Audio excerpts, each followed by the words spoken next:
Assalamualaikum warahmatullahi wabarakatuh.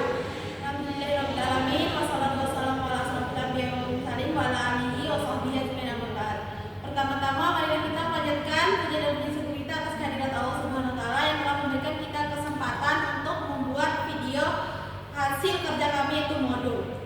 Pada yang saya hormati Bapak pengampu mata kuliah Bapak Kurniawan Arizona. Pada kesempatan kali ini kami akan mempresentasikan modul kami dengan saya sendiri, Lula Rahmawati, Saya Saulia Putri, dan saya Fika Katrunada. Saya Salsabila. Saya Rida Rida. Ya, mungkin itu saja. Baik, saya Salsabila sebagai pemateri yang pertama. Saya akan menjelaskan tentang konsep dasar kurikulum. Nah, yang pertama itu kompetensi dasar. Kompetensi dasar ada 4, yaitu menjelaskan pengertian kurikulum secara sederhana dan aplikatif. Yang kedua, mengidentifikasi keterkaitan antara tujuan pendidikan nasional dengan kurikulum sekolah. Nah, yang ketiga, menganalisis fungsi kurikulum bagi perkembangan potensi diri siswa kelas 11. Nah, yang terakhir itu memahami peran penting evaluasi dalam proses belajar mengajar. Nah, kemudian ada materi pokok. Materi pokok yang pertama itu hakikat dan pengertian kurikulum. Terus yang kedua, struktur komponen kurikulum. Yang ketiga, fungsi kurikulum bagi siswa. Yang keempat, peranan kurikulum dalam pendidikan. Dan yang kelima adalah landasan pengembangan kurikulum. Nah, kurikulum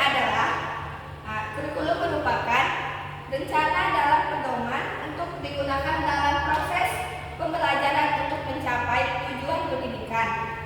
Kurikulum tidak hanya berisi mata pelajaran, tetapi juga mencakup seluruh pengalaman belajar siswa, baik di dalam maupun di luar kelas.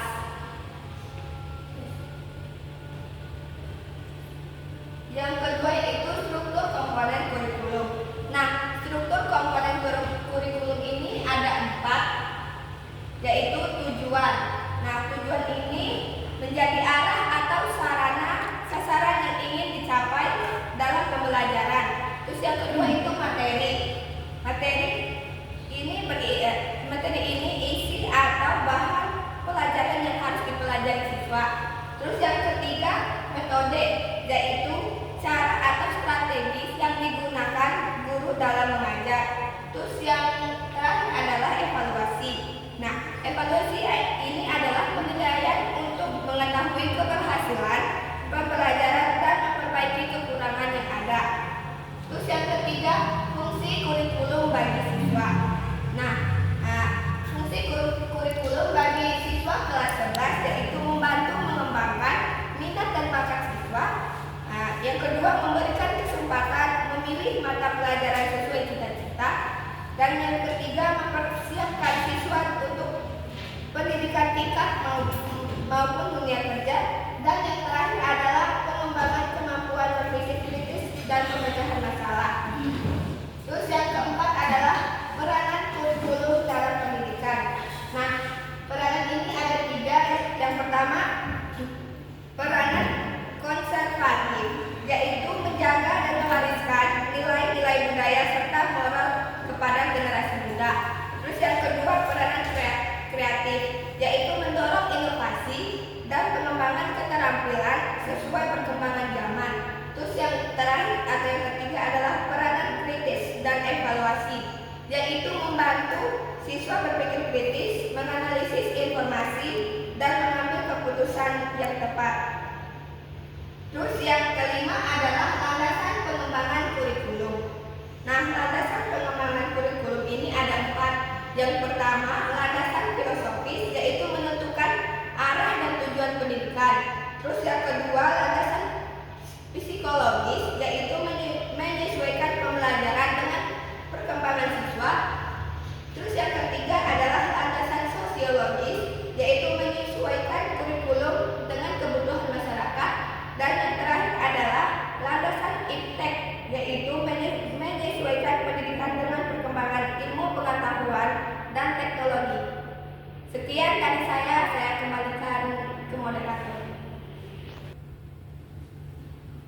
kasih saya ucapkan kepada moderator yang telah mempersilakan saya untuk menjelaskan bab 2 itu perkembangan kurikulum di Indonesia.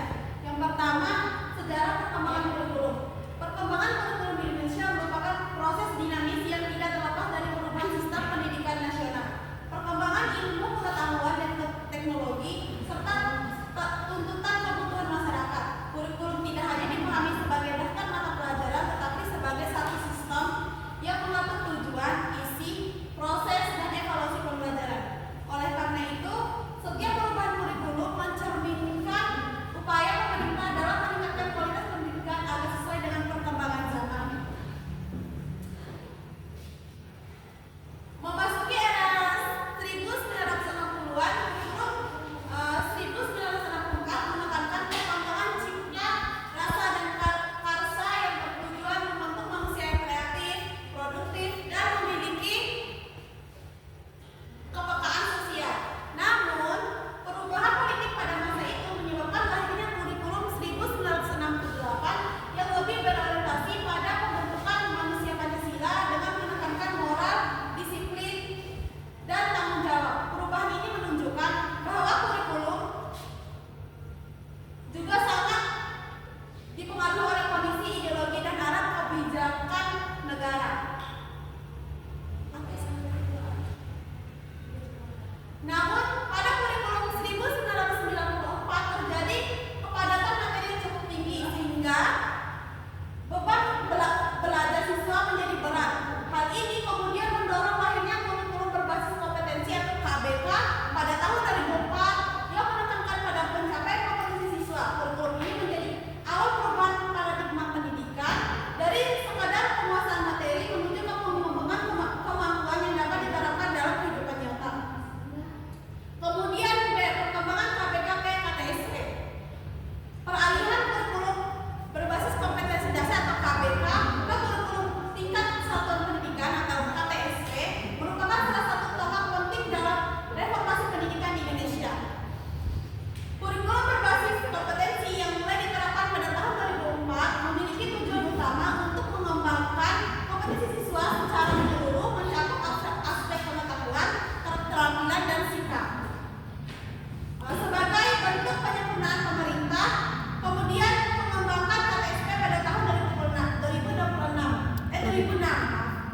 KTSP memberikan kewenangan yang lebih besar kepada sekolah untuk menyusun dan mengembangkan kurikulum sesuai dengan kondisi dan kebutuhan peserta didik. Dengan adanya digitalisasi ini, sekolah dapat menyesuaikan pembelajaran dengan karakteristik lingkungan, potensi daerah, serta kebutuhan siswa. Salah satu peran penting dalam KTSP adalah peran guru sebagai perancang belajar yang kreatif dan inovatif. Guru tidak hanya bertugas menyampaikan materi, tetapi juga merancang strategi pembelajaran yang efektif dan kontekstual. Selain itu, KTSP juga menekankan pentingnya partisipasi semua pihak, termasuk kepala sekolah dan masyarakat dalam pengembangan kurikulum. Kemudian ada kurikulum 13. Kurikulum 13 merupakan langkah lanjutan dalam upaya meningkatkan mutu pendidikan di Indonesia dengan menekankan keseimbangan antara aspek sikap dan pengetahuan serta keterampilan. Kurikulum ini dirancang untuk menghasilkan peserta didik yang tidak hanya cerdas secara akademik, tetapi juga memiliki karakter yang baik dan keterampilan yang relevan dengan kebutuhan abad ke-21. Salah satu ciri utama kurikulum 13 adalah penggunaan pendekatan saintifik yang melibatkan 5 tahapan utama, yaitu mengamati, menanya, mencoba, menalar, dan mengomunikasikan. Namun dalam implementasinya, kurikulum 13 menghadapi berbagai tantangan seperti beban administrasi yang cukup tinggi bagi guru serta kebutuhan pelatihan yang intensif. Oleh karena itu, diperlukan dukungan yang berkelanjutan agar kurikulum ini dapat diterapkan secara optimal.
saja pendidikan di Amerika Serikat, dimulai dari pendidikan anak usia dini atau preschool dan ke kindergarten yang bertujuan untuk membantu perkembangan sosial, bahasa, dan kemampuan dasar anak.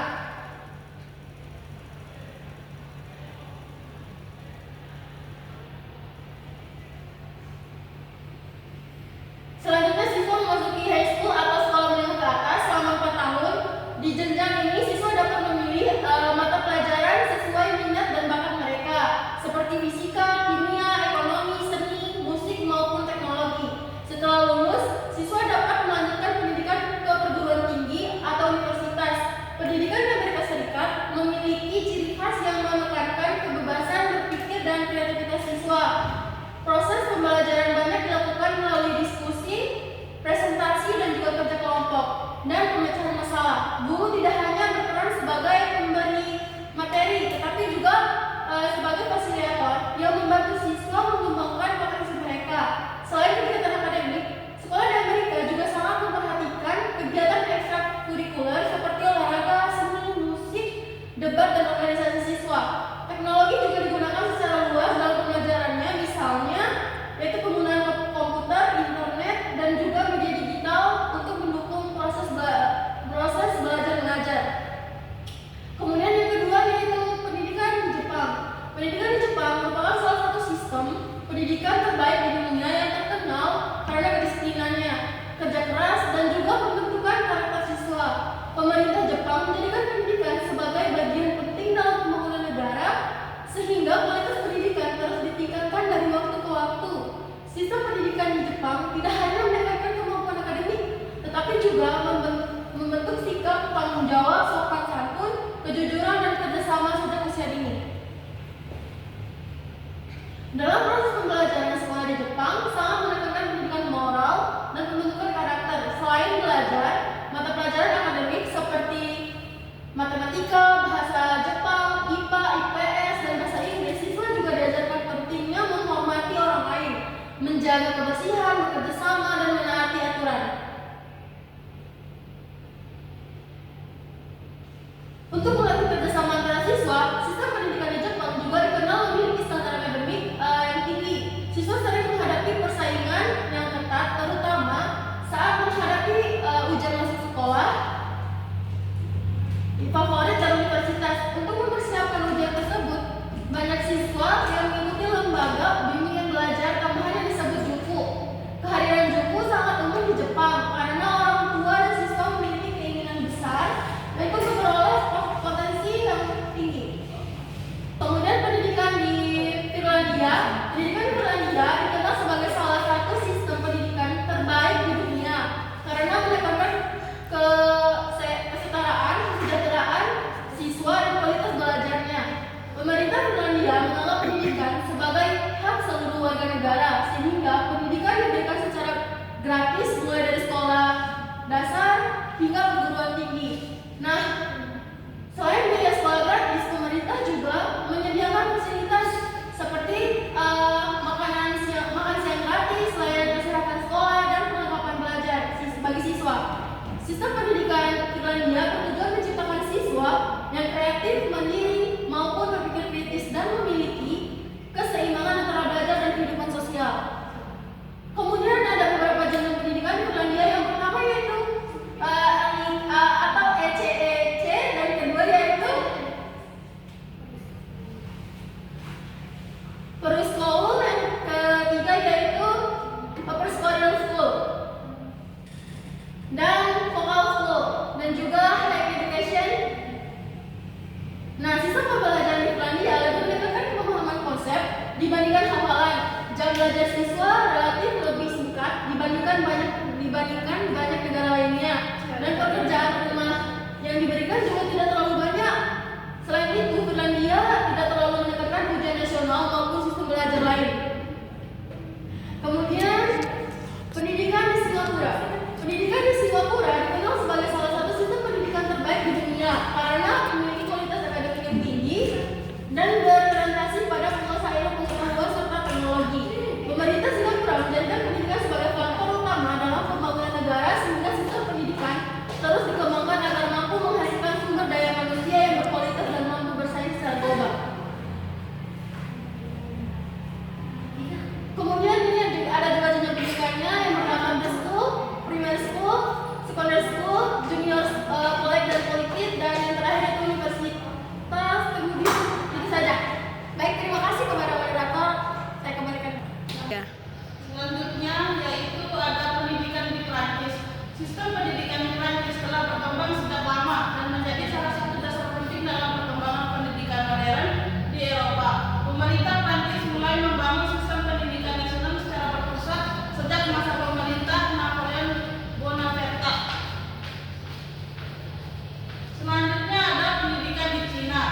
Pendidikan di Cina merupakan salah satu sistem pendidikan terbesar dan paling kompetitif di dunia. Pemerintah Cina memandang pendidikan sebagai faktor utama dalam pembangunan negara, kemajuan teknologi, dan peningkatan kualitas sumber daya manusia.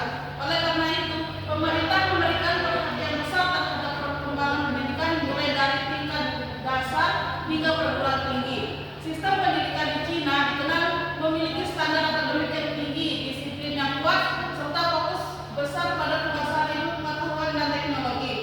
Struktur pendidikan di Cina yang pertama yaitu pendidikan anak usia dini, yang kedua sekolah dasar, yang ketiga sekolah menengah pertama, yang keempat sekolah menengah atas, dan yang kelima itu pendidikan tinggi. Selanjutnya pendidikan di Inggris. Inggris merupakan salah satu negara yang memiliki sistem pendidikan maju dan berpengaruh di dunia. Pendidikan di Inggris terkenal karena kualitas akademiknya yang tinggi serta metode pembelajarannya yang modern. Pemerintah Inggris memberikan perhatian besar terhadap pendidikan karena dianggap sebagai bagian penting dalam membangun kemajuan ilmu pengetahuan, ekonomi, teknologi, dan teknologi negara.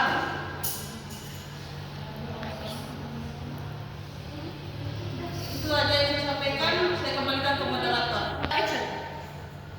Baik, selanjutnya saya akan menjelaskan bab terakhir pada perangkat ajar. Yang pertama itu ada pengertian silabus. Silabus merupakan salah satu perangkat pembelajaran yang digunakan sebagai pedoman dalam pelaksanaan kegiatan belajar mengajar.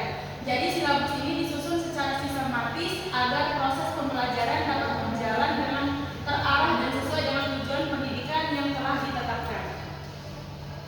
Next. Nah, di sini ada praktik penyusunan silabus. Jadi silabus pembelajaran yang kami gunakan itu dilaksanakan pada SMA 2 Garut pada mata pelajaran fisika kelas 11 semester 1. Jadi di sini ada standar kompetensi yang kami gunakan yaitu menganalisis hukum Archimedes dan penerapannya dalam kehidupan sehari-hari. Nah, ini adalah contoh tabelnya. Yang pertama itu ada kompetensi dasar yaitu menganalisis hukum Archimedes dalam kehidupan sehari-hari. Materi pokok yang digunakan adalah hukum Archimedes. Contoh kegiatan pembelajaran yaitu guru menjelaskan konsep hukum Archimedes dan siswa melakukan percobaan sederhana mengenai benda terapung, melayang, tenggelam. Dan indikator pencapaiannya itu siswa mampu menjelaskan bunyi hukum Archimedes. Penilaiannya itu dengan tes tertulis menggunakan soal uraian, dan contoh instrumennya itu jelaskan bunyi hukum Archimedes. Alokasi waktunya itu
saja yang bisa kami sampaikan terkait dengan modul yang telah kami buat. Jika ada salah kata, kami mohon maaf. Kami tutup. Wassalamualaikum warahmatullahi wabarakatuh. Oke.